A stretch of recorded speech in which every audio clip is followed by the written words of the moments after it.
this is kind of the kickoff for our campaign, because tomorrow night is the RI GOP state convention, and I expect to receive the nomination from that group.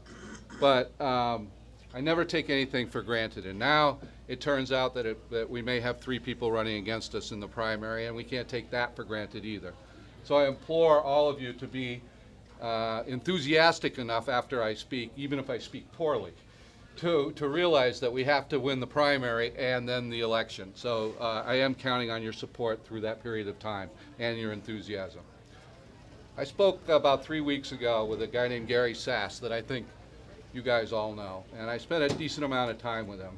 And we talked about all the issues, and of course I'm focused on the finance issue. I have 35 years background in the financial services industries and have held various positions, and clearly I believe that finance is the issue. But Gary Sass disagreed with me, and I was shocked. I mean, here's a guy, 30 years with RIPEC, he knows all the stuff, and he said, no, what Rhode Island has a problem is with leadership. They don't have leaders. They haven't had leaders. Oh yeah, there's a few. There's a few that stand up to what's going on. Larry Earhart's a good example. There's a few swimming against the tide, but basically in Rhode Island we've had 40 years of one-party rule. 40 years to do whatever they want, to get whatever they want, to enact legislation to produce whatever they wanted. This is what they got. We have it right now. And I don't think anybody in any party can be satisfied with what we have right now. So now the question is, since we've had the leadership that's produced this, those guys clearly have to go. But who comes in and what do they say? Do we just replace them with people who believe the same things? Or do we replace them with people who have different backgrounds, different skill sets, different abilities and ways to communicate that lead the people in a new direction, that lead the people to do things that are smart for everyone?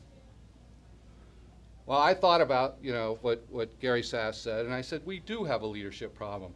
And I thought beyond the state offices, which are so important to what's happening in the state. I thought to the federal offices. We have a whole federal contingent that has made no reference to or no support to any of the problems that are affecting our states as cities and towns go bankrupt. There was no reference by any of the people that are currently in office to it. One guy actually was part of it.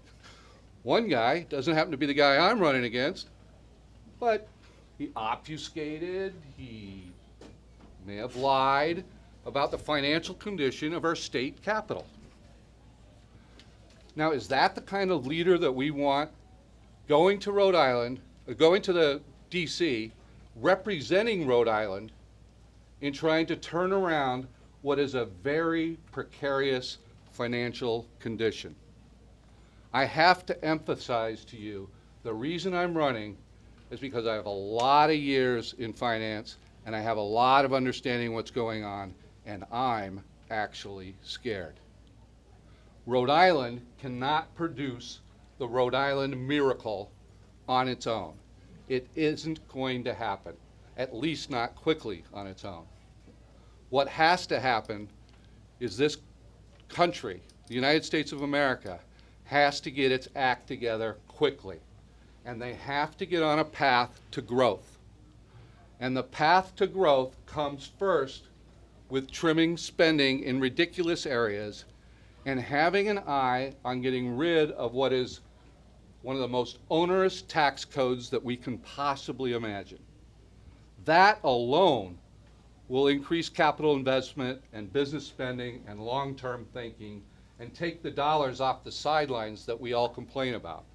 That alone would be, if I just did that alone, if we just helped push in that direction, and we got somebody like Langevin, who's pro-large government, out, and he's perfectly comfortable with the current tax code. In fact, he'd probably like to add a few cents on here and there to somebody else.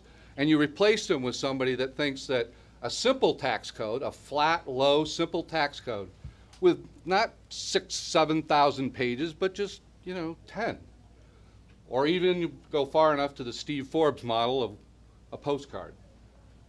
But the idea is to be simpler and take out the bureaucracy and take out all the greed that is embedded into the tax code. All of that lobbying money that goes into congressmen and senators and that revolving door with the lobbyists talking about, oh, I can get you this tax benefit, I can get you this tax loophole. We want to get rid of all of that. What we want to have is leadership from Rhode Island going to Congress and saying, look, we're the petri dish. This is what happens. This is the problem. We are Greece in America, all right? You don't want us to fail. You need to enact pro-growth policies. You need to have a stable dollar. I just lost one there, didn't I? Yeah. He told me, don't go into stable dollar and Fed policy. You'll lose them, you know, the whole thing. But, you know, that's what my background is, and that's what I'm interested in. But the real deficit is leadership. And I intend to lead, and I intend to replace the lack of leadership that's in Congress right now. And it starts now. And it starts tomorrow night with my nomination, and it starts now with you folks. And you guys need to be energized enough to pass the word on and to help me raise money and help me get volunteers. But I appreciate the fact that every one of you is here tonight and that you believe in me and that you believe in this cause. Thank you.